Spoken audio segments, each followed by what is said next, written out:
So, what are you guys looking for? How can people find you? How can people do deals with you? What do you guys, let's start with like, what are you guys looking for? I know you guys are the biggest in SoCal. You guys in any other markets? Want deals nationwide. How would people send you deals? I want to give people step by step. So they'll send you, you'll do deals, we'll JV anywhere in the country. How do they submit deals to you guys?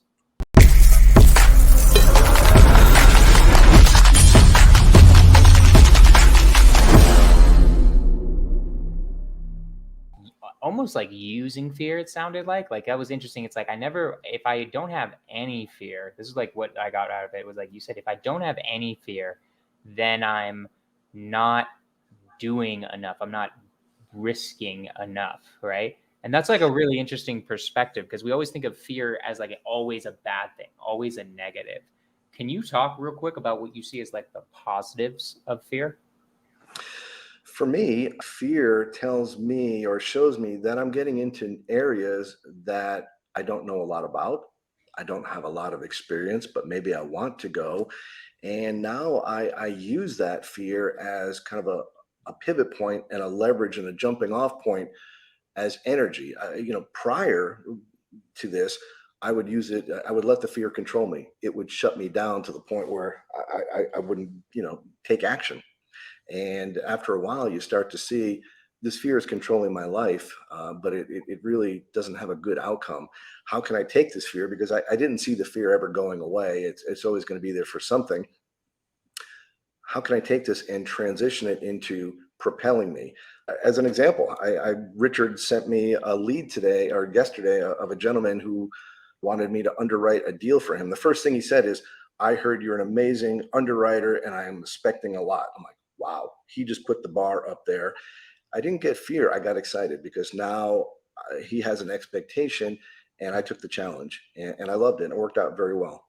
So I do my best to take things that are new or different or even a little bit scary. And I just take a deep breath.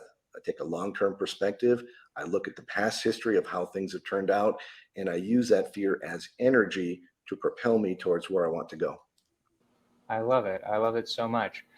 So this is like a really interesting question now that we're just getting on to this topic of like fear and how to use it. Because like I've thought about this before where like I think there has to be actually some negative use in entrepreneurship. I think people talk way too much about the positives and not about the negative energy that you need.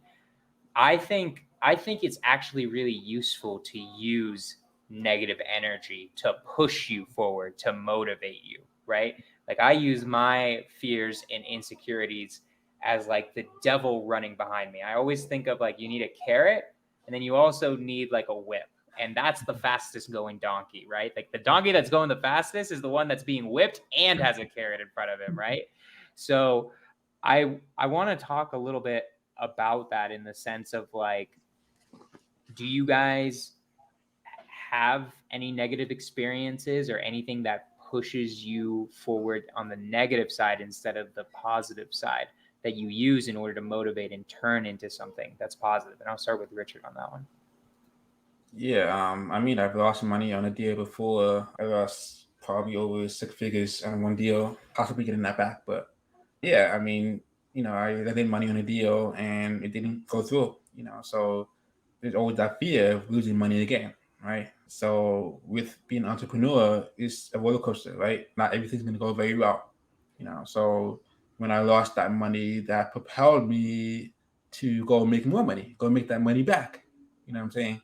And that put that fire in me, like, oh, I just lost six figures. I'm gonna get that money back. You know what I'm saying? I'm gonna do everything I can to get that back. I'm not stopping. I'm gonna keep grinding until I get that money back.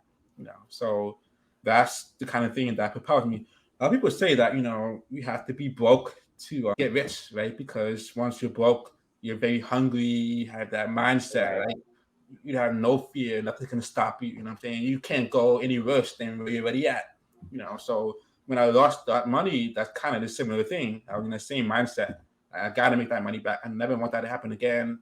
So I don't know if that answered questions or not, but that's kind of something that happened to me that kind of motivated me even more.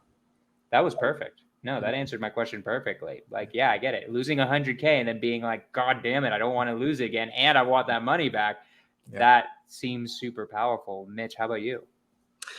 Yeah, and I don't want to sound cavalier about this, that dealing with this is easy or we've mastered it or it's no big deal. This is hard stuff.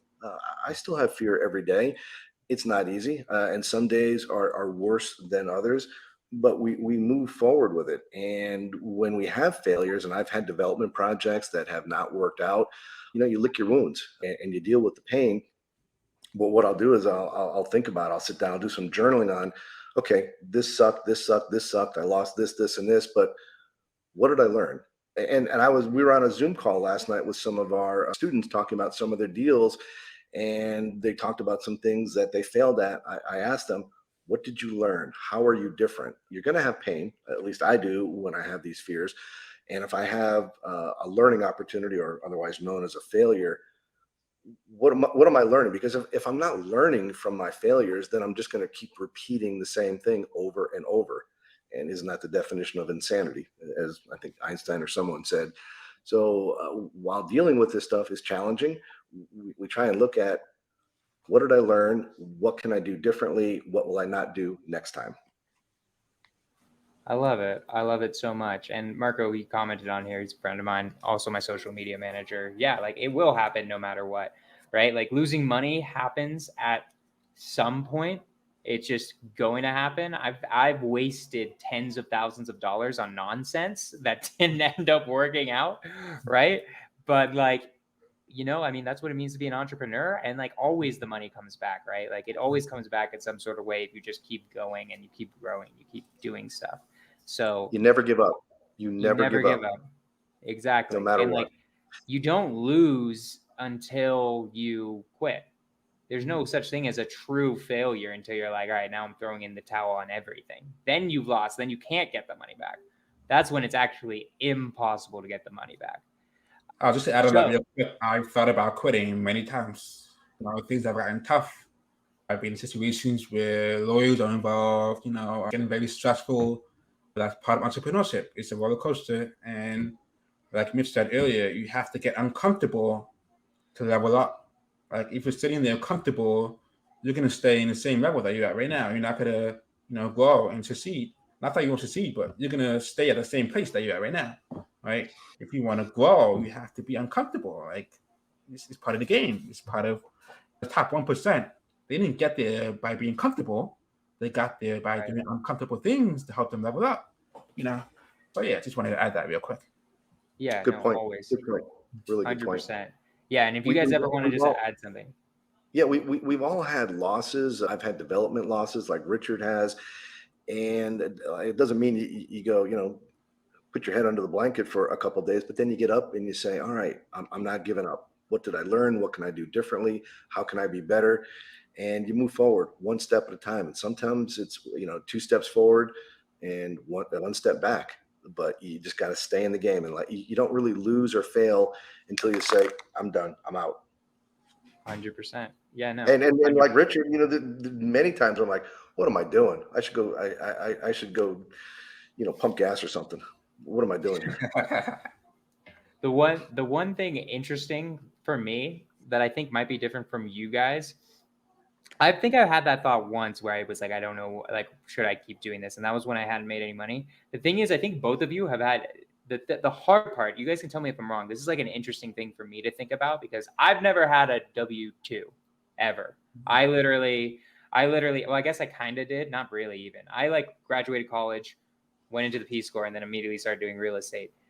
I don't know. There is no way I'm ever going to make even close to the amount of money I'm making in anything else other than real estate, like at all. You guys have both had high paying W-2s. Do you feel like in that way, because I'm curious if that you guys feel like there might even be that a little bit of a disability in the sense of you could always go back to the W-2 and like that's like annoying safety net in the sense like it could make you one day quit. Not like at this point you guys aren't going to do it, but like my point being like, is it something that like is like could have drawn you at the beginning of being like, man, this would just be so much easier to making my like 100K, 200K, 300K at my corporate job? Yeah. Or is the W-2 Or do you use it more as like a positive of being like, it's great to have because if no matter what happens to me, I always have this skill set. What do you guys think of that? And I'll start with Mitch on that. No, I agree with you. I think that is an accurate assessment of it. And, you got to look at it. It's not like, oh, going back to the cushy corporate job, although I used to work 80, 90 hours consistently every week was not cushy. There's going to be problems with that. There's no panacea or anything perfect. There's a whole set of challenges in working in a corporate job or driving a truck or working at Starbucks, just as there is in real estate. And you really have to look at who you are at that point in time and what are you comfortable handling. At this point, I couldn't and wouldn't want to go back to a corporate job because I like the freedom and the creativity and the ability to help a lot of people that we do in what we do every day that I probably couldn't. I'm more like a wild animal now. I couldn't fit into that mold of being in a corporate world. And if I did, I'd be suffering in some other way. So this is where I'm going to stay. Love it. And then Richard, how about you? What do you think of what the W-2 thing of like the being positive, negative? I think it's a personal preference. It also depends on what your W-2 is if it's something you're passionate about, right? So I'm very passionate about software engineering, about my W-2 and what I do. So I'm starting a new job next month. I'll be a director at a Fortune 500 company, and I'm very excited about it. Something that I enjoy doing, So, and while I was at Twitter, I probably shouldn't say this, but I'm not there anymore. But I was only working 4 hours a day. So I would work from 6 to 10 in the morning, and then the rest of the day I'm doing real estate. And I was making I don't like to talk numbers, but I was making a really good amount of money, about maybe 400K or so, just working 4 hours. Yeah, just working 4 hours a day, So I'm like, and I'm working from home, right? So it's like a no-brainer. Like, why can't I do both? You know what I'm saying? What people don't realize is that everybody's circumstances is different, right? Like my wife is a stay-at-home mom, which I told her to quit a job, make enough money, so everybody's circumstances are different, right? And also, I'm remote, so I have the ability to do both, with my cushy job or whatever. And I'm very passionate about what I do, So if you have a job that you have to go to the office and you don't like what you do, then that's totally different. But if you enjoy what you're doing and you can do both, balance both, then why not? So that's kind of my personal mindset. But like I said, everybody's different. It's all based on your personal preference and your personal situations. That's a really good point. In fact, Richard and I are talking about this in our own company right now. In the next week or two, we're going to be bringing on about 10 new employees. And we, Richard and I have we've done everything together, and we said, we can't do that anymore. You have to take a chunk of the business, and I have to take a chunk of the business. And the beauty of what we do in this business is, and this is an exercise we're literally going through, we're looking at what are our top 3 superpowers? What are we just really, really good at? And what do we love doing? And what are we not so good at? And what do we hate doing? Let's put it all out on the table and then slice it and dice it. And Richard takes what he loves and what he's good at. And I can take what I love and am good at. And that way we're complementing each other and working together. And that's something I wouldn't say is impossible in a corporate environment, but you have more freedom when you're running your own company to create the world that you want. And if there's something that either I lack or Richard lacks, we will bring someone on to fill that void. And that's the beauty of putting the team together, looking at the full spectrum of A to Z of what needs to be done and plugging in people at different points on that spectrum based on what they love doing and what they are good at doing. I love it. So this is going to get to my question that I was about to get into, because I have some selfish questions of partnerships. I literally just started partnering with my business partner, Tyler Onaka. We've been together for like a month, right? Before that, I was the CEO, I was the COO, I was everything. He's the COO, I'm the visionary, I'm the CEO. What are the challenges? What were the challenges that you guys dealt with at the beginning as partners that you guys had to solve, and how do you overcome them? Because it's just a different game when you're by yourself versus when you have a partner. So what were those challenges and how do you overcome them? I'll ask that to Richard first. Yeah, when you have a partnership, you always want to have a dating phase first, right? So you always want to see, what that person's good at and not good at. Are we able to work together, right? So that's something that I recommend everybody to have. So as we started working together, I'll be totally transparent. There's some things that we figured out that, we're not good at, or something that we both are weak in, right? So we've had to kind of overcome those obstacles that we faced, as part of every partnership. No partnership is going to be perfect, right? No marriage is perfect, right? There's always some arguments, there's always some debates, there's always some disagreements, right? So we've experienced all those things, and guess what? It made us stronger. It made us a lot closer to each other. Now I call him my brother from another. We have to go through those debates, those arguments, and those frustrations together, because that is going to help you grow together as a partnership, and you can see who that person is when things get tough, right? And we learned that we're both loyal to each other, we both trust each other, we both have each other's back. We might disagree on certain things, but that's part of any relationship, any partnership, right? So I always know that he had my back, and I love him like a brother. You know what I'm saying? So I would say that every partnership will have obstacles, challenges. It's how you come out of those situations that determines your long-term relationship together.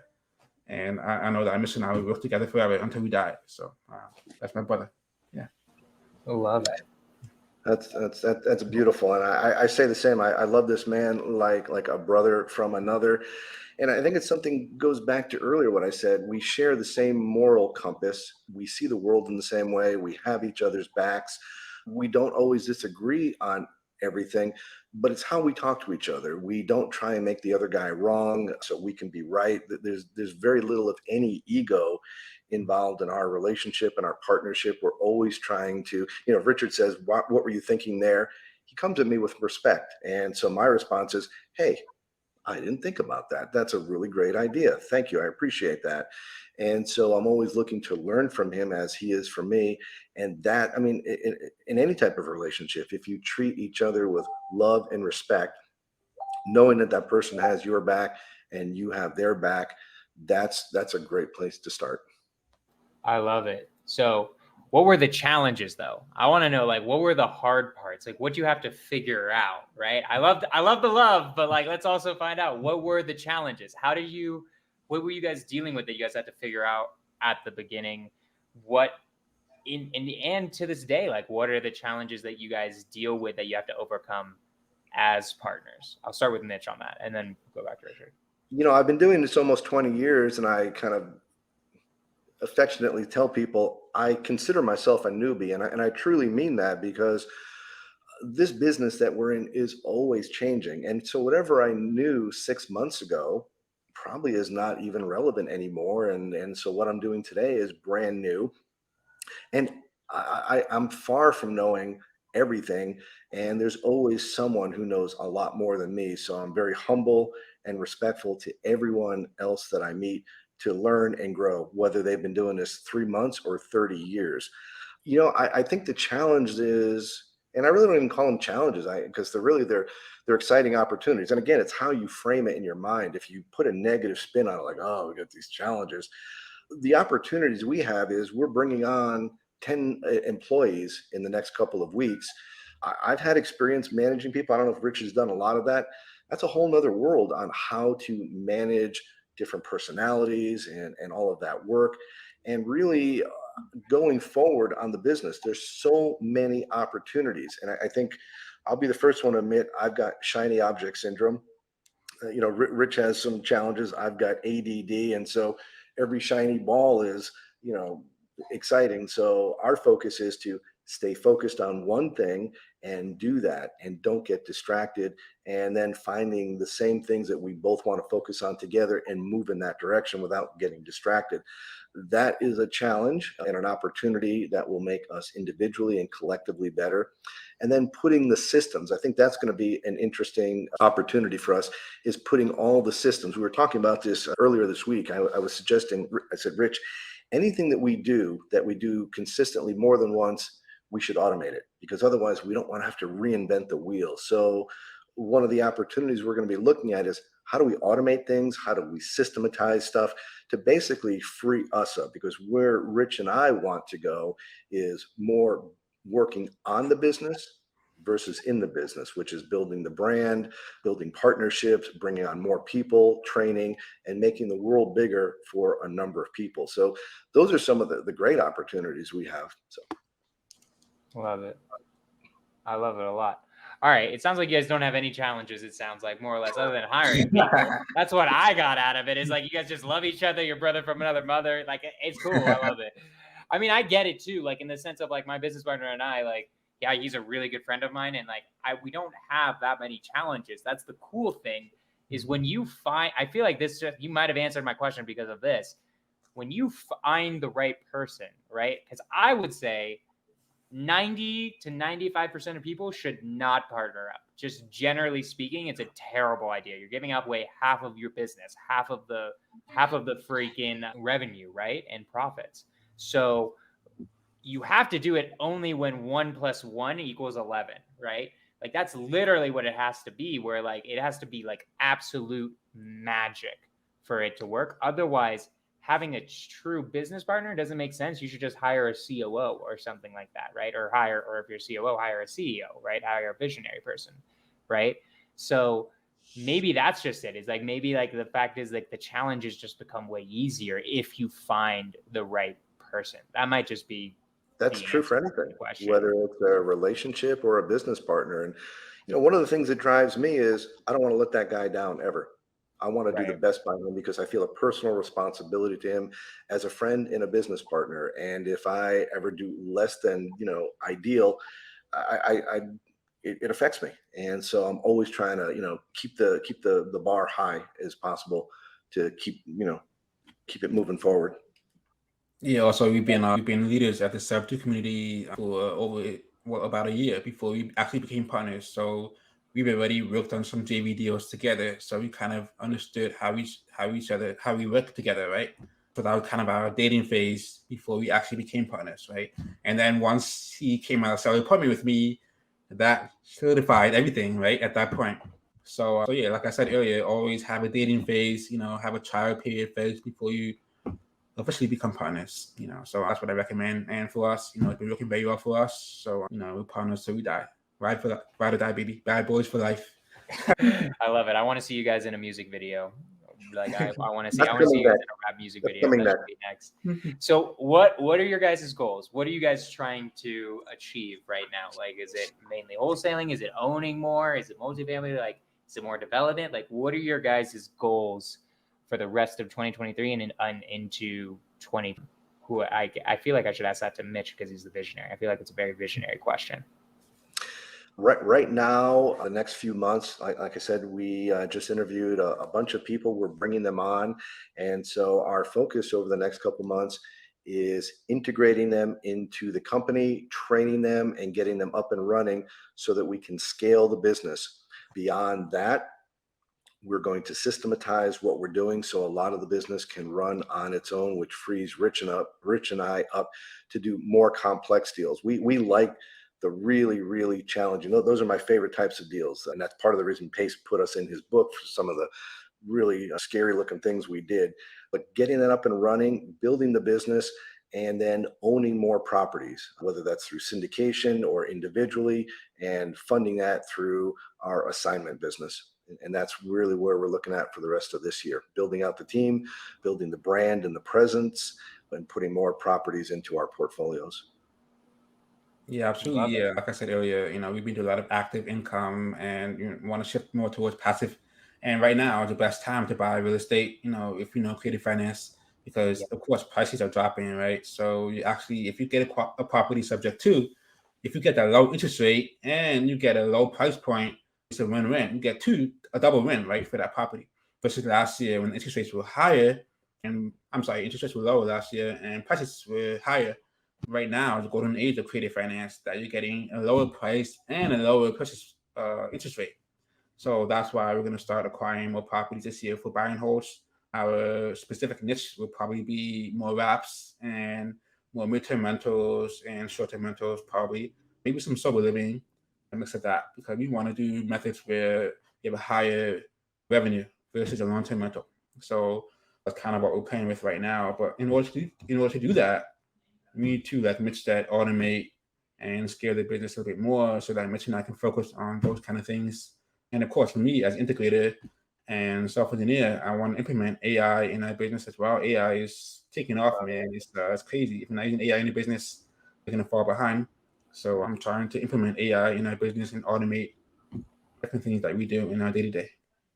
I love it so much, guys. So we're starting to get close to the end of the podcast. So there's one last final question I always ask people when we're getting to the end, which is, if you were to go back, and I'll ask each of you separately, if you would go back to you, Richard, and to you, Mitch, right when you were getting into real estate, like right when you're about to do your first deal, or right when you finally press the button to say, I'm going to do this, what would you say to yourself then, knowing what you know now? And I'll start with Mitch. I would say, get out of your head, feel the passion and the excitement about what you're doing, get into action, and just know without a shadow of a doubt that it's all going to be okay and it's going to work out and it's going to be great. I love it. Yeah, I would say always partner with people, have people in a circle who are experienced, and learn from them. Common saying, the 5 people you hang around with, that's who you become. So do that very early on.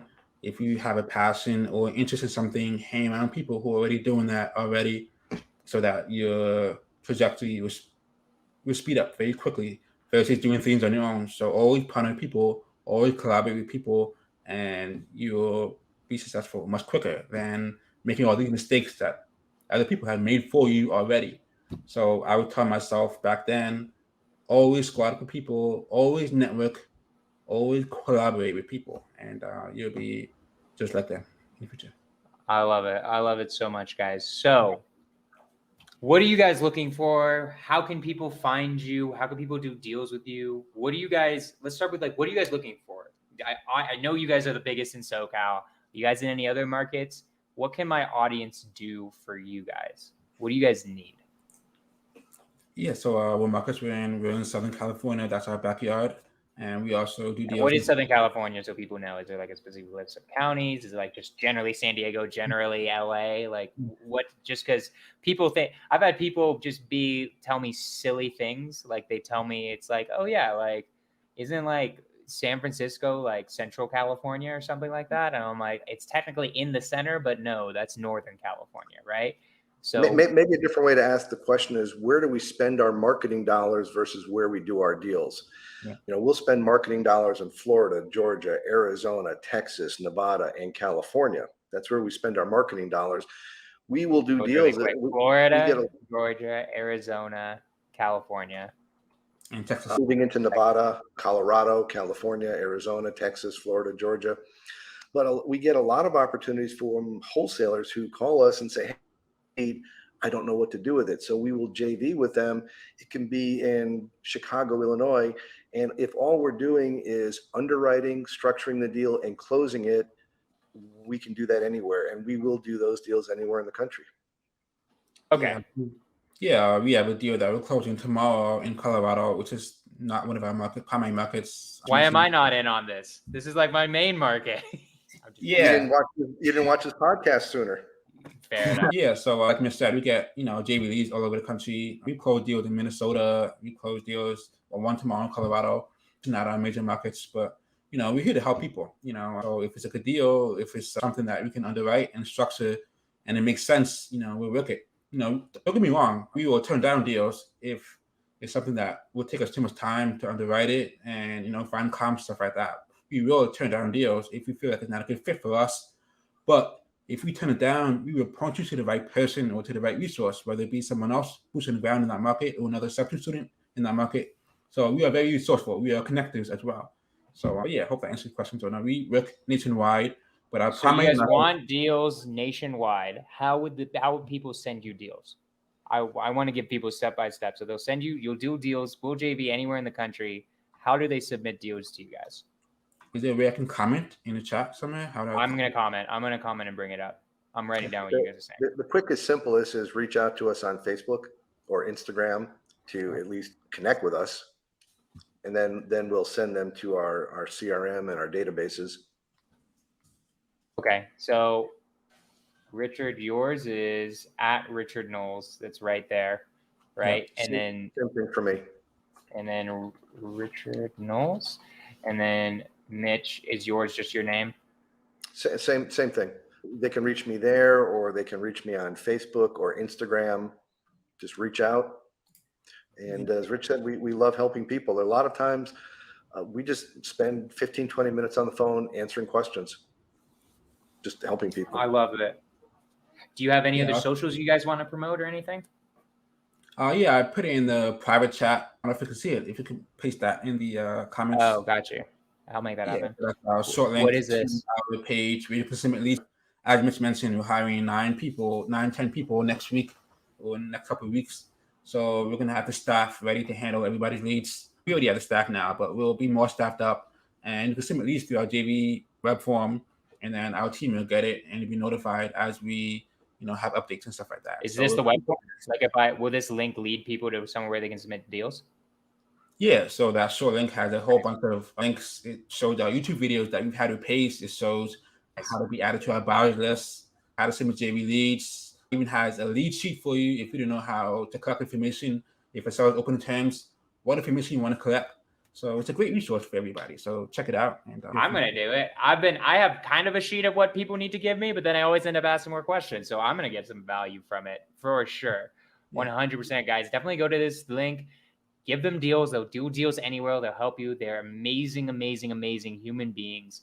Guys, do not sleep on this link they just gave you. Like, I already know there's tons of resources in it, tons of stuff like that. Follow them on Instagram. Be their Facebook friends. You guys got YouTubes? We don't have YouTube. I don't have YouTube. No. Okay.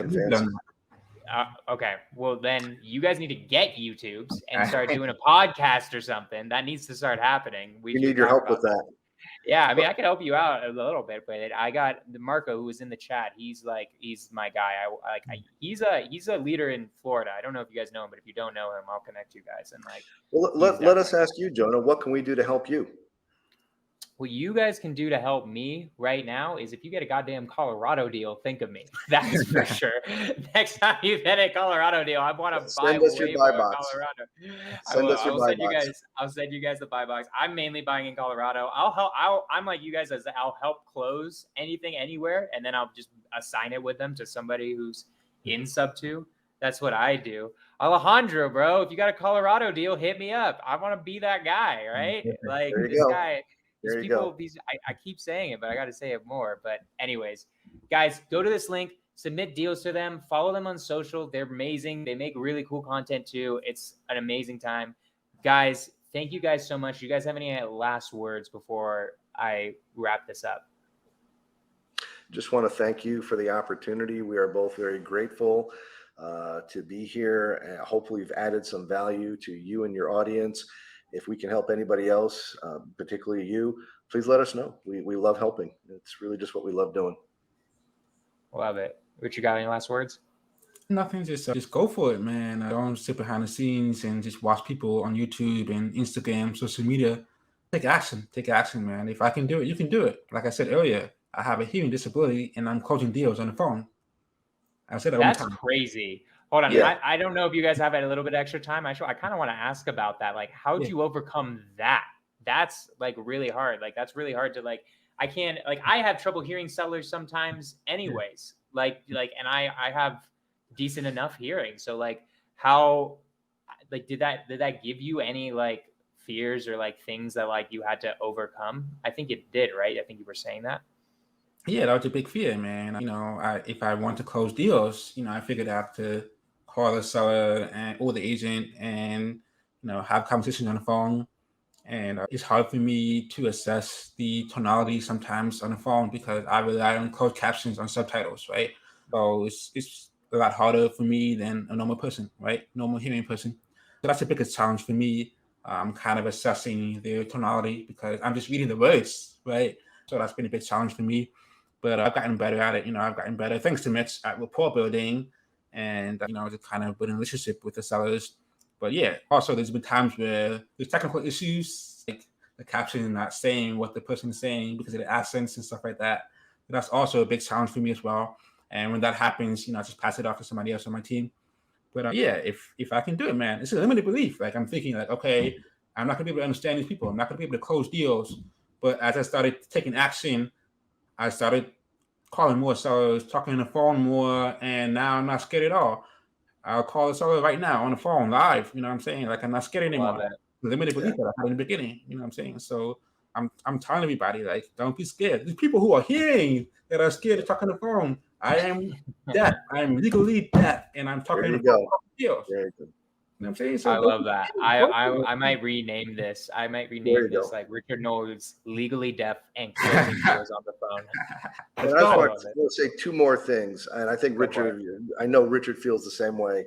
I want to give a big shout out to our friend, our mentor, Pace Morby. Without him, we would not be sitting here. We would not have any of the success that we've had. He is an amazing human being. And I've been through a lot of mentorships. He's unlike anyone we've ever met. He's an amazing human being, a go-giver, and really he is the model that we follow. We follow a lot of what he does, and it works. And so I know I speak for Richard when I say this. We are eternally grateful for everything he does every single day. I can't begin to say that. And I just want to give a shout out to my wife, Maureen. Without her, I mean, none of this would be possible. She is my rock. She's my best friend. She's my girlfriend and my wife. And when things get tough, it's because of her that I'm here. And I know Richard would probably want to say the same about Ebony, so I'll let him put in a couple words. Yeah, absolutely. Yeah. Shout out to Ebony. Shout out to my cousin Beyonce. Shout out to Vanessa. Shout out to Juan, James, everybody in my team, Creative Access, Pace, of course. Mike Singapore, who sent us that deal in Colorado, closing tomorrow. Shout out to everybody, man. I just love you guys and appreciate all of you. Appreciate my mom, my parents, my son, everybody. Thank you so much. I really appreciate it. I love it. And I'll always say, literally, Scorch the Fears would not exist without Pace. Like, he literally, I went to the mastermind and he told us, we have to start a podcast. And then I was like, all right, screw it. We're starting a podcast next week. Like, we're just doing it, right? So literally, none of us would be sitting right here, right now in this moment without him. And obviously, I've made so much money thanks to Pace. And he's like a leader that's beyond describing, as like all three of us know. Like, he's helped like guide the path for like what we're supposed to do. So I absolutely love it. Guys, I appreciate you too. Thank you guys so much for coming on Scorch the Fears. Next week, I'm bringing back Kevin Cho, because last time I had Kevin Cho on, he had barely done that many deals. He'd probably done like 4 deals, and now he's just absolutely crushing it. So I'm like, all right, Kevin deserves to come back on again. Like, I want to hear what's been up with him story-wise, and I want to share with the audience. So guys, Kevin Cho is on next week, 5 p.m. PST. It is going to be amazing, 6 p.m. MST. I appreciate all of the people who are on here. Guys, hit up, go to this link. I guarantee you guys are going to get value. And again, Mitch and Richard, thank you so much. Scorch the Fears, episode 79. Let's freaking go.